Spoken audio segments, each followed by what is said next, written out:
제가 나움서를 처음 시작하면서 첫 시간에 이런 말씀을 드렸던 기억이 나는데요. 우리가 성경을 읽을 때에 가장 중요하게 봐야 할 부분이 있다라고 말씀드린 적이 있습니다. 그게 뭐냐면 바로 서론입니다. 서론. 그러니까 그냥 단순히 누가 언제 썼다 이것을 말하는 것이 아니라 그 사람이 그 시대에 이것을 쓸 수밖에 없었던 그런 시대적인 배경, 상황 이런 것들을 이해하고 그 성경을 접하면 그 성경이 왜 그러한 말씀을 할 수밖에 없었는가를 우리가 더 잘 명확하게 알 수가 있는 법이죠.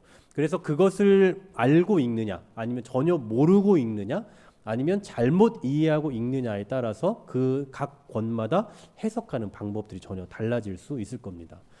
제가 이 부교육자로 사역을 하면서 정말 여러 이 지역들을 좀 다녔거든요. 뭐 서울 경기뿐만 아니라 뭐 호남 지역 또 영남 지역 뭐 이런 다양한 그 전국적으로 이렇게 다니면서 다양한 그 도시의 성격들을 좀 경험해 왔고 또 각 교회마다 뭐 대상들 그러니까 뭐 장년들뿐만 아니라 실버 그러니까 이 어르신들도 아니면 뭐 유치부부터 뭐 다양한 부서들도 이 경험을 해봤습니다. 각각의 스타일마다 그러니까 뭐 연령대는 다 뭐 두말할 거 없고요. 지역마다 아니면 경제적인 어떤 수준에 따라 아니면 그 교회의 주를 이루고 있는 그 연령대에 따라 등등 정말 다양한 배경들이 있어요. 그러니까 교회라고 해서 다 동일한 분위기가 아니라 너무나 다르다는 거죠. 그 지역적인 색도 아니면 어떤 시대에 따른 거, 뭐 경제적인 수준 등등 뭐 다양하게 고려해야 될 상황들이 너무나 많은 것 같습니다. 또 뭐 연령대도 그렇죠. 뭐 10대 아니면 청소년들에 대한 어떤 그 설교를 뭐 그런 설교 방식으로 제가 지금 여러분들에게 설교를 하면 여러분들은 상당히 좀 불편해하실 수도 있습니다. 또 반대로 제가 여러분들에게 설교하는 방식으로 요즘 청소년들에게 하면 또 그것도 그 아이들에게는 듣기 어려운 게 되겠죠. 어떤 시대적으로도 또 차이가 있습니다. 예전에 했던 그 설교의 패턴과 방식을 또 요즘 시대에 하면 한 뭐 10년, 20년 전에 했던 그 방식을 그대로 하면 또 사람들이 잘 이해하지 못해요. 그러니까 정말 다양한 어떤 시대적인 상황, 배경, 또 대상 이런 것들이 너무나 많이 고려할 수밖에 없다라는 거죠. 뿐만 아니라 저도 달라지잖아요. 10년 전에 저와 20년 전에 저는 분명히 다릅니다. 20년 전에 제가 아주 오래 전에 그러니까 20대 중반에 했던 설교 영상이 있어요. 제가 지금도 그걸 나중에 30년 뒤에도 좀 보고 싶어서 남겨놨는데 그때는 어떻게 이렇게 설교를 했을까 뭐 그런 생각이 들 정도로 지금과 또 너무 사뭇 달라요. 그러니까 그때 제가 생각하고 있던 어떤 생각의 수준 아니면 성경을 대하는 방식, 설교하는 패턴 방식 그리고 또 지금의 방식 또 앞으로 한 10년, 20년이 지나면 또 달라지겠죠. 그러니까 저도 달라지고 대상도 달라지고 시대도 달라지는 그러니까 모든 상황들이 다 다르다는 거죠. 자, 그럼 이런 것을 고려한 상태에서 오늘 요한일서를 한번 보십시오. 요한일서는 사도 요한이 썼다. 여기에서 끝나버리면 이 요한일서의 내용이 상당히 무미건조해집니다. 우리가 잘 알고 있는 것처럼 사도 요한이 쓴 성경이 요한복음, 요한일서, 2서, 3서, 요한계시록 5권의 책이에요.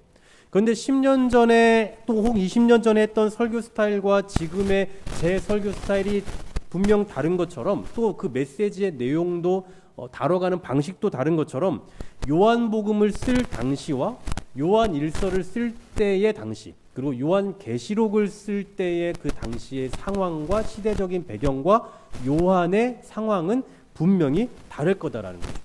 어차피 같은 사람이니 뭐 문체나 어휘는 비슷할 겁니다. 그러나 대상과 시대적 상황이 다르기 때문에 그냥 이 본문을 읽어가는 것이 아니라 이 말씀을 기록하게 된 그 요한 시대의 요한일서의 배경이 되는 그 시대적인 상황을 잘 알고 그리고 이 말씀을 읽어야 이 내용의 전개가 바르게 우리에게도 이해되고 전달이 될 수 있다라는 사실이죠. 자, 그러면 요한이 이 요한일서를 기록할 당시에 어떤 상황이었는지 좀 생각해 보겠습니다. 유독 요한일서를 이제 계속 생각해 보면 알겠지만 자주 등장하는 단어들이 있거든요. 그 중에 하나가 안다입니다. 안다, 알고 있다. 참된 알에 대해서 말씀하고 있는 건데 왜 이렇게 요한일서에서는 알에 대해서 말하고 있느냐 하면 그 당시에 영지주의라고 하는 그 주의자들이 교회를 어지럽히고 있었기 때문입니다.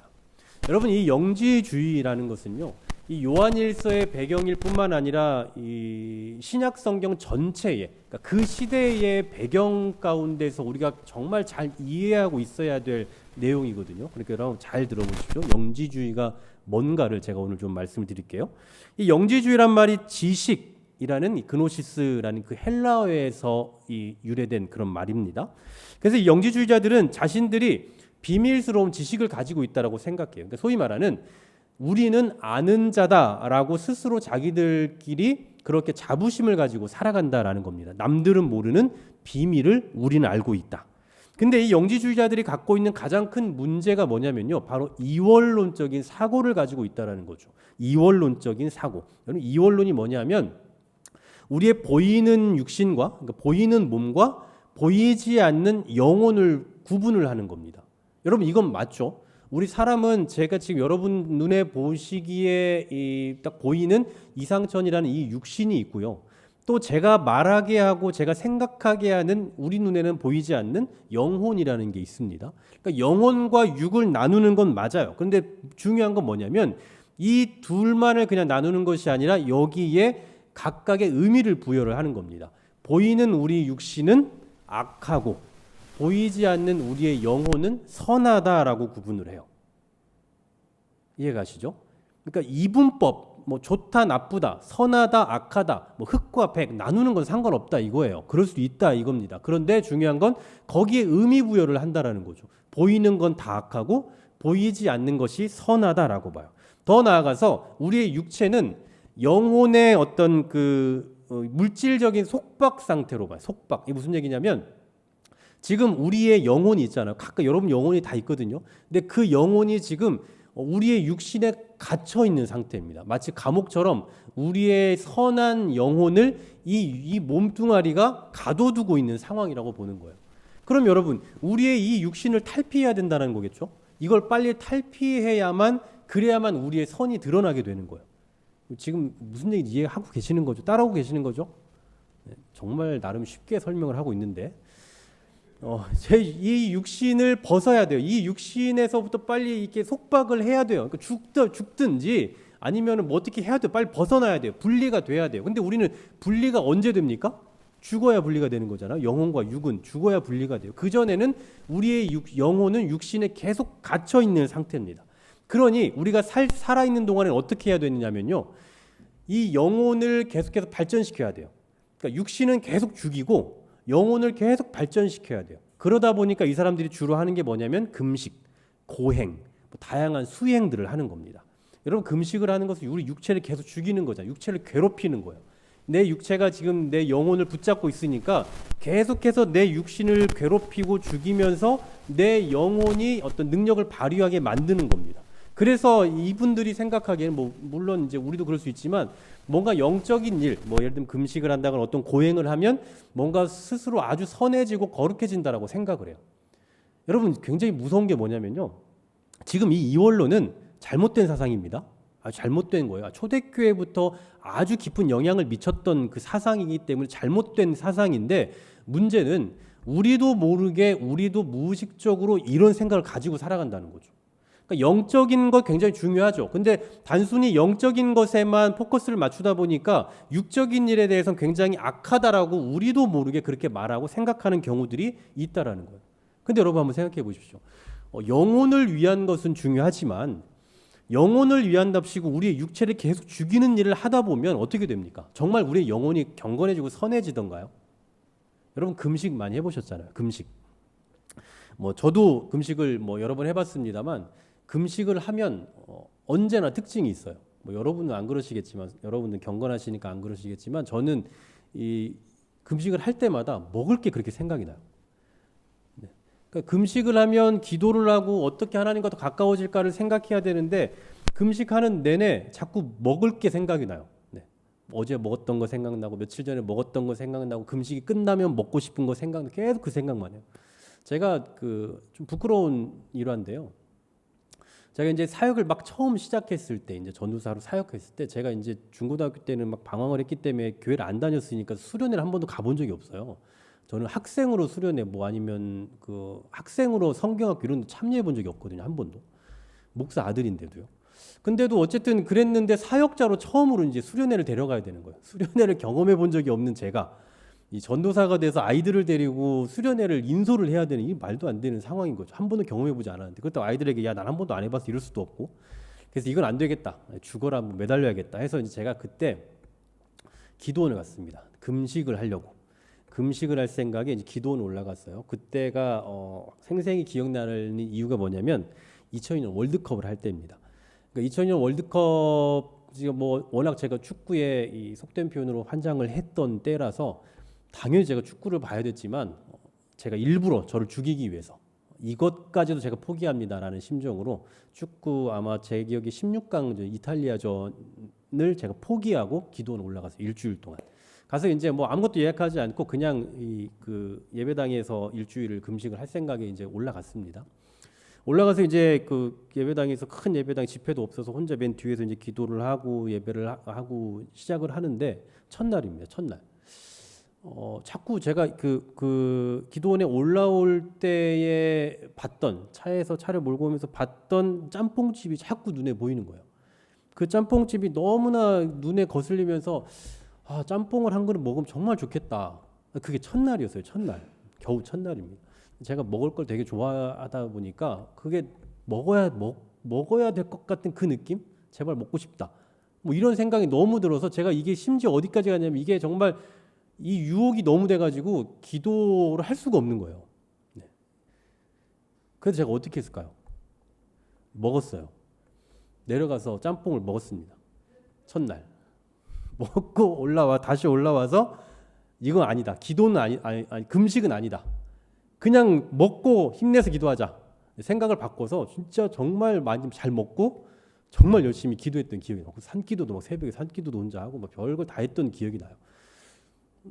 뭐 그렇다고 저를 너무 불경건하게 보지 마시고요. 뭐 저도 물론 가끔 금식합니다. 금식도 하고 뭐 철야도 하고 물론 합니다만 꼭 제가 저 스스로를 뭔가 죽이려고 육체를 죽이려고 물론 저는 그런 마음으로 지금도 해요. 일부러 더 추울 때 철야를 해야 된다고 생각하고 저를 스스로 죽이려고 그렇게 하지만 뭔가 나를 뭐 하나님 앞에 더 드려야 되겠다는 생각으로 그래서 더 영적으로 좀 더 이렇게 충전하기 위해서 뭔가 이렇게 육체를 내려놓으려고 하면 할수록 더 생각이 나는 거예요. 더 뭐 여러분도 뭐 비슷하리라 생각은 합니다. 물론 여러분 안 넘어지셨겠지만 저는 넘어지더라고요.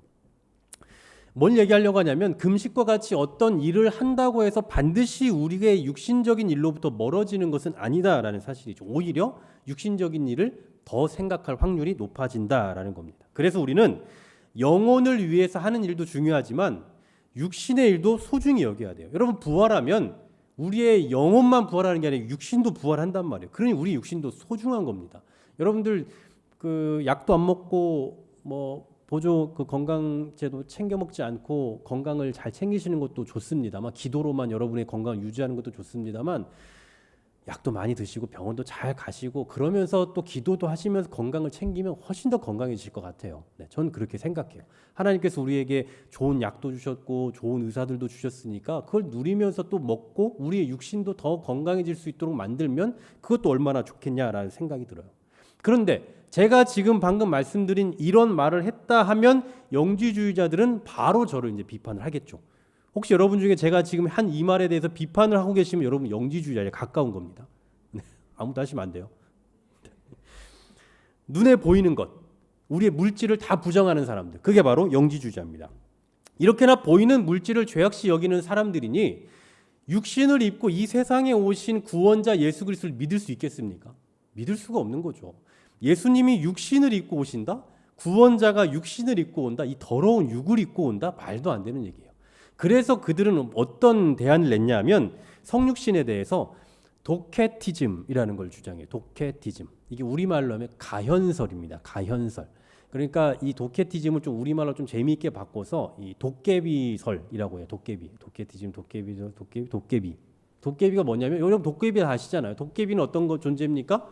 사실은 귀신이지만 겉으로는 사람으로 나와요. 뭐 때로는 뭐 갓을 쓰고 나오기도 하고 무슨 한복을 입고 나오기도 하고 이런 게 도깨비잖아요. 아무리 겉으로는 사람인 척하지만 사실 그 내면은 뭐예요? 귀신이잖아요.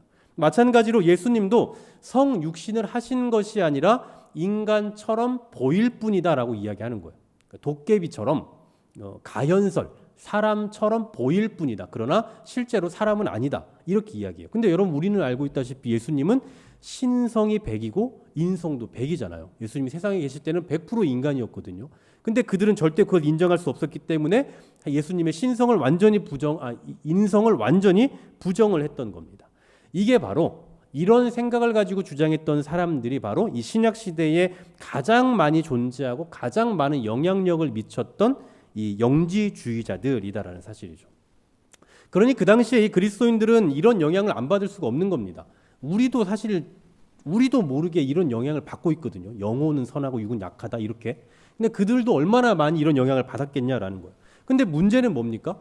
뭐 그렇다 쳐요. 그냥 신앙생활 그렇게 한다 치자고요. 근데 중요한 건 예수님의 이 성육신을 인정하지 않는 거잖아요.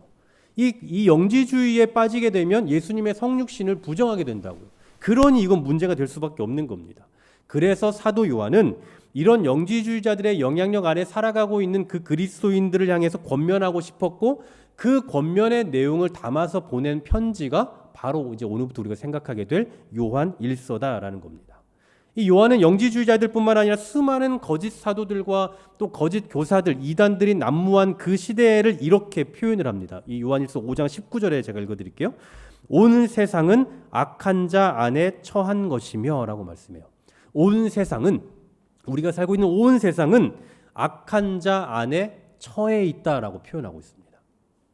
이것이 요한이 살고 있던 시대의 특징이기도 하고 저와 여러분이 살아가고 있는 이 시대에 우리가 살아가는 그 신앙인들의 위치이기도 합니다. 그리스도인들은 하나님께 속해 있잖아요. 우리의 소속은 하나님 나라라고 말하지만 그러나 지금 실상 우리는 어디 살고 있습니까? 세상에 살고 있어요. 여러분 그리스도인들이 세상에 살고 있다라는 이 사실, 이 현실 자체가 우리에게는 위기입니다. 우리는 하나님의 말씀을 듣고 하나님의 말씀이 통용되는 그런 사회를 살아야 되는 사람들이잖아요. 그 말씀대로 사는 사람들인데 그 사람들이 지금 그 진리가 전혀 통하지 않는 이 곳에서 살아간다는 것 자체가 위기라니까요. 우리는 하나님의 말씀대로 살잖아요. 그 말씀이 곧 법이에요. 근데 이 세상은 이 말씀을 전혀 통하지가 않아요. 그러니 그 말씀을 가지고 그 말씀이 통용되지 않는 세상을 살아간다라는 그 현실 자체가 위기일 수밖에 없는 거죠. 근데 여러분 생각해 보면 우리 그리스도인들에게 있어서는 어느 시대든 위기가 없었던 시대는 존재하지 않는 것 같습니다. 어느 시대든. 바로 이런 위기에 처해 있는 그리스도인들을 향해서 오늘 요한은 이 요한 1서를 통해서 말씀으로 권면하고 있는 거예요. 그러니까 요한은 그리스도인들을 혼내거나 책망하는 것이 아니라 이 위기 가운데 살아가고 있는 성도들을 위로하고 싶은 거죠. 그래서 이 요한 1서를 잘 보면 이런 표현들이 등장을 합니다. 2장 1절에 보면 나의 자녀들아, 또 12절 자녀들아, 13절에 아비들아, 14절에 아이들아, 3장 13절에 형제들아, 4장 1절 7절 사랑하는 자들아, 또 4장 4절에 자녀들아. 이런 대상들을 하나하나 이렇게 불러요. 굉장히 따뜻한 표현입니다.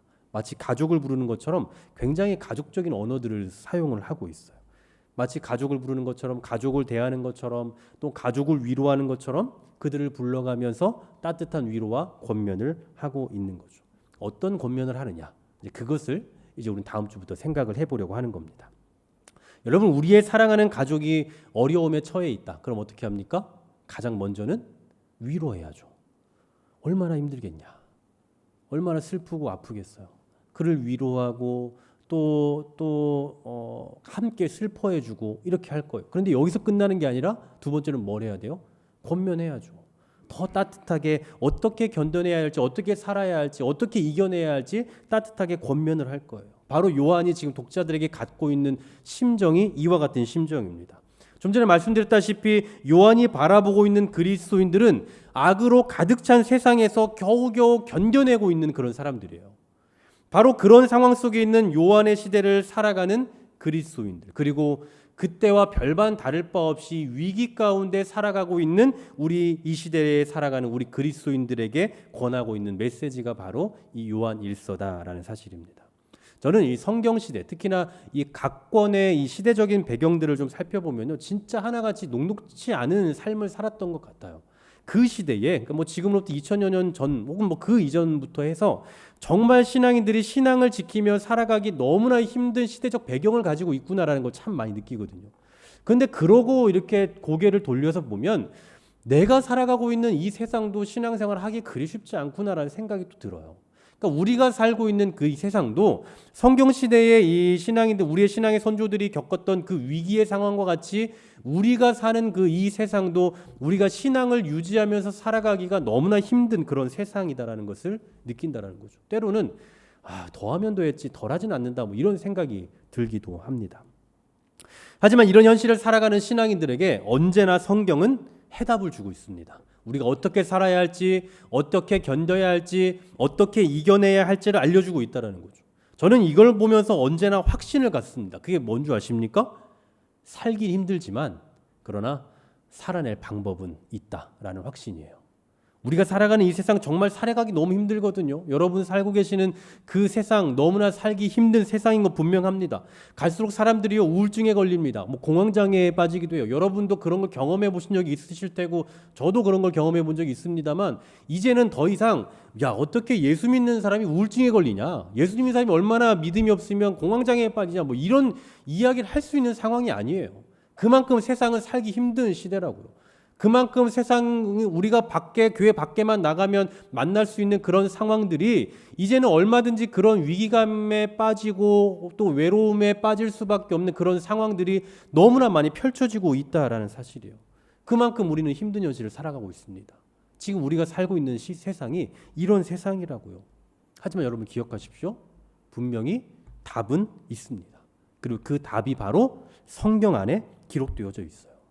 요한이 표현한 것처럼 온 세상은 악한 자 안에 처해 있다라고 할 만큼 불의와 악 그리고 죄가 만연한 이 세상을 살아가고 있지만 우리는 어떻습니까? 지금 견뎌내고 있습니다. 그리고 견뎌낼 수도 있습니다. 그래서 요한은 그 시대의 그리스도인들을 긍휼히 여기는 마음, 어떻게 사냐라는 그 긍휼히 여기는 마음으로 이 편지를 썼지만 이 편지의 내용은요 굉장히 밝고 희망찹니다. 그러니까 그 시대를 보면 너무나 암울하지만 그래서 정말 암울하면서 아이고 어떡하냐 하면서 애곡하는 심정으로 그렇게 쓸만도 하지만 이 편지의 내용은 굉장히 밝아요. 저는 개인적으로 굉장히 어두운 색을 좋아합니다. 그래서 얼굴이 어두운지 모르겠습니다만 뭐 식당을 가나 뭐 카페를 가나 좀 이렇게 어두운 색, 어두우면서 이렇게 뭔가 이 스포트라이트를 이렇게 쏴주는 그런 빛이 있는 걸 저는 상당히 좋아해요. 그리고 저는 날씨도 화창한 날씨보다 비 오는 날씨 이런 거 굉장히 좋아합니다. 근데 요즘엔 비 오는 게 싫어요. 교회가 자꾸 물이 새가지고 비가 안 왔으면 좋겠는데.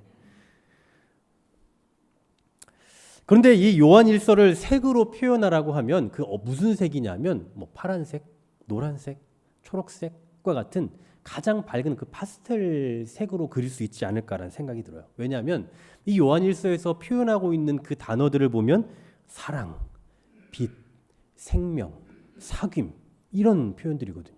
그러니까 이 요한 일서를 그냥 보면 이 배경을 시대적 상황을 보지 않고 그냥 읽어보면 요한 정말 따뜻한 말을 하고 있구나. 정말 마음 따뜻한 사람이구나. 이렇게 생각할 수 있는데 지금 그 시대는 이런 말을 할 수 있는 상황이 아니라고요. 지금 그 시대를 살아가는 그 그리스도인들에게는 이렇게 정말 따뜻하다 이렇게 느낄 수 있는 그러한 상황이 아니었다라는 사실이죠. 그럼에도 불구하고 요한은 희망을 갖고 있어요. 위기를 가운데 살아가고 있지만 어려움 가운데 성도들이 견뎌내고 있지만 그러나 분명 희망은 있다. 예수 그리스도 안에 살아가면서 희망을 누릴 수 있다라고 그렇게 생각하고 있다라는 사실이죠. 사랑하는 여러분, 비록 어두운 세상일지라도 우리는 살아낼 수 있습니다. 그리고 승리할 수 있습니다. 믿으십니까? 이 확신으로 요한 일서를 대할 수 있으면 좋겠습니다. 예수님은요 어둠 가운데서 빛을 내신 분이에요. 환한 곳에서 빛을 내신 분이 아니라 예수님이 계셨던 그 시대적 배경은 정말 가장 암울했던 시기입니다. 그래서 우리가 신구약 중간기 암흑기라고까지 말하잖아요. 400년간 하나님의 계시가 없던 그 시기에 예수님은 등장하셨어요. 가장 암울했던 가장 어두운 그때 예수님은 등장하셔서 빛을 발하셨습니다. 그 예수 그리스도를 닮아서 이 세상을 어두운 세상을 빛으로 살아낼 수 있었으면 좋겠습니다. 비록 힘들고 어려운 현실을 살아가고 있다고 하지만 말씀으로 우리 가운데 찾아오시고 위로하시는 주님을 경험하심으로 그 안에서 진정한 위로와 평안을 누렸으면 좋겠어요. 그래서 오늘 말씀의 제목이 뭡니까? 그래도 희망은 있는 겁니다. 세상 암울하다. 세상 참 어렵다. 갈수록 패역하다. 갈수록 완악해진다. 갈수록 세상 살기 힘들다. 라고 평가하는 거 틀리지 않습니다. 맞는 평가예요. 그러나 그럼에도 불구하고 예수 그리스도 안에 살아가는 우리들에게 희망은 있다라는 사실입니다. 여러분 희망을 가지시고 소망을 가지시고 온 세상의 빛이 되시고 소망이 되시는 예수 그리스도를 섬길 수 있다라는 것, 그리고 어려움 속에서 위기 속에서도 유일한 소망이 되는 존재가 바로 우리 교회임을 기억하시면서 믿음으로 당당히 살아내는 저와 여러분 되기를 주의 이름으로 간절히 소망합니다.